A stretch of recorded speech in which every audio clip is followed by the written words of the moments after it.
and we finish this evening of presentations pretty much related to wine and drinks by a last moment in Brazil from Minas Gerais.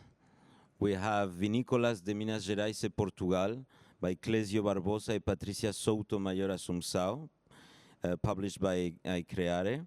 It's a spectacular book with a journey through Portugal and the emerging terroirs of Minas Gerais in Brazil. So I don't know if Clésio Barbosa and Patricia are there. Yes, they are. Boa tarde a todos. Peço desculpa que não falo inglês, mas haverá uma tradução, né, Sandra? Ok. Muito obrigado, Edwards, por este evento, que muito valoriza toda a literatura de alimentação no mundo. Bom, nosso livro, Vinícolas de Minas Gerais e Portugal, é uma homenagem a todos os produtores de vinho no mundo. Minas Gerais é o segundo maior estado brasileiro. Hoje contam 20 milhões de pessoas que residem no estado. So Em extensão, this book is a tribute to all wine producers in the world, but it originally comes from Minas Gerais, a huge state in Brazil with 20 millions of persons. em extensão também é o segundo maior estado. Bom, este livro, Patrícia, que está aqui comigo, produziu junto e ela fez a seleção de 6 vinícolas de Minas Gerais e 6 vinícolas de Portugal.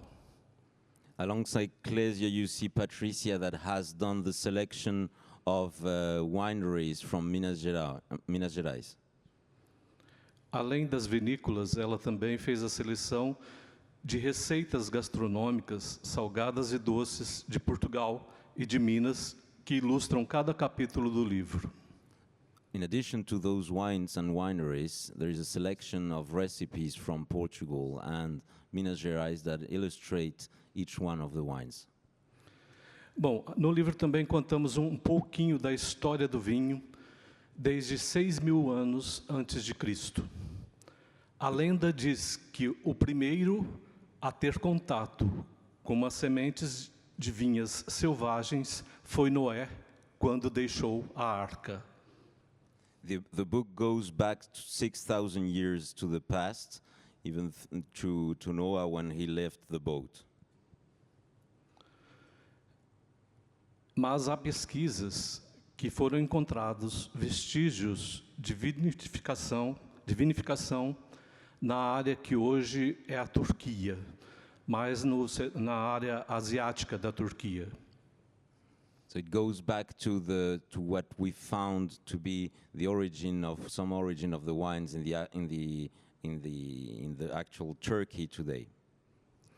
Depois o vinho, depois de ser cultivado na Turquia, em pouca escala, ele chega ao Egito. So from Turkey we go to Egypt. Os egípcios dominavam as técnicas de fermentação do pão. O vinho era fermentado, as vinhas eram fermentadas e produzia-se o vinho que podia ser consumido apenas pelos faraós e em cerimônias em homenagem ao deus Osíris. So the Egyptians mastered the art of fermentation for bread and applied that to wine. So in tribute to the god Osiris, you have some pharaohs that already drank wine. Do Egito, ele é levado para a Grécia. Na Grécia, diferentemente do Egito, o vinho poderia ser consumido por todas as pessoas. Isso devido aos comerciantes fenícios, que queriam arrecadar dinheiro, né, com a venda de vinhos. So from Egypt all the way to Greece, thanks to the trade done by the Phoenicians through the Mediterranean Sea. Da Grécia, o vinho vai para Roma, porém em Roma, os romanos não o aceitam, pois a bebida mais consumida era a cerveja. Foram necessários mais de 500 anos para que os romanos aceitassem o vinho. So from Greece we go to Rome. It took 500 years for wine to be accepted by the Romans because their most popular drink in Rome was beer until then. Com a ampliação do Império Romano, o vinho chega à Gália, atual França, e também à Península Ibérica. With the expansion of the Roman Empire, wine arrives to Gallia, the now France, and Hispania, the actual Spain. Na Gália, os grandes produtores de vinho eram os monges e os frades da Igreja Católica. Eles dominavam toda a produção vinícola do país, que exportava também esses vinhos para a Península Ibérica. So in France, the main wine producers were pretty much related to religion, where you had monks, you had people from the church, and they also sailed and traded wine around the world. Na Península, o vinho em Portugal, mais precisamente, chega a Portugal, né? E Portugal, com os grandes descobrimentos, usam os barris de vinho como lastros nas suas caravelas. Elas viajam pelo mundo, buscando novas terras, novos mundos, e este vinho, com o balançar e a temperatura dos porões das caravelas, ele adquire uma fermentação maior e mais açúcares, e assim nasce o famoso vinho do Porto. So when the wine arrives to Portugal, and quickly with the expansion of Portugal around the world, the exploration around the world, the wine barrels began to be used to give weight and a burden to the boats, and with the very special hygrometry in the boats, the aging of wine is affected by these trips, giving more sugar to the final wine. E aqui em Portugal ainda, a região onde se começa a produzir mais vinhos é o Douro, porque o rei de Portugal da época conquista o território dos mouros. Então é feita a retomada dos mouros desses territórios. Os mouros, por sua vez, não permitiam o consumo de vinho, apesar de o consumirem em suas cerimônias religiosas. So the region where wine was first developed and more developed since the beginning was the Douro region, because the king of Portugal was taking pieces of land that were before ruled by the Arabs present in the peninsula. Com os grandes descobrimentos, o vinho chega à América, primeiramente na região da Califórnia, nos Estados Unidos. Depois ele desce para a América do Sul, onde Argentina, Chile e Uruguai passam a produzir vinhos. So wine arrives then to the American continent. It begins in California and then goes way to the south, Argentina, Chile and Uruguay, that begin to produce wine. Desses países, o vinho chega ao extremo sul do Brasil, mais precisamente no Rio Grande do Sul, levados por Brás Cubas. So from these three southern countries, the wine arrives to the extreme south of Brazil, Rio Grande do Sul.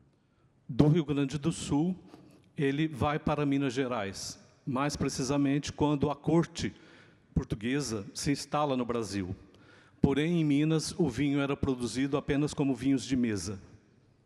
So from Rio Grande do Sul, wine goes a little bit northern to Minas Gerais, because the royal court moved to Minas Gerais, and wine begins to be produced as their table wine.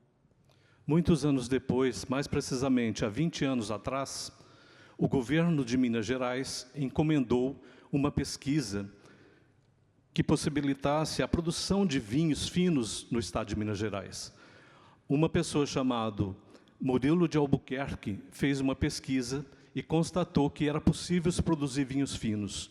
Como? Ele inverteu a produção de vinhos. Ele passou a colher vinhos no inverno brasileiro, que é um período de seca, onde não há chuvas. So many years after the arrival of wine to Brazil and to the south of Brazil, Minas Gerais, 20 years ago, the government of the region of Minas Gerais made a research to see if it was possible to produce fine wines there, and the result is what you see there. Murilo foi chamado certa vez numa televisão espanhola de aquele que enganou Baco, porque com a técnica da dupla poda, ele inverteu o ciclo produtivo das vinhas. E assim foi possível que Minas Gerais passassem a produzir vinhos. Hoje, o estado já conta com 122 vinícolas e com muitas premiações. And today, the state of Minas Gerais has 122 producers and a lot of awards all around the world. Muito obrigado e brinde especial a Portugal e ao Gourmand Awards. Thank you so much.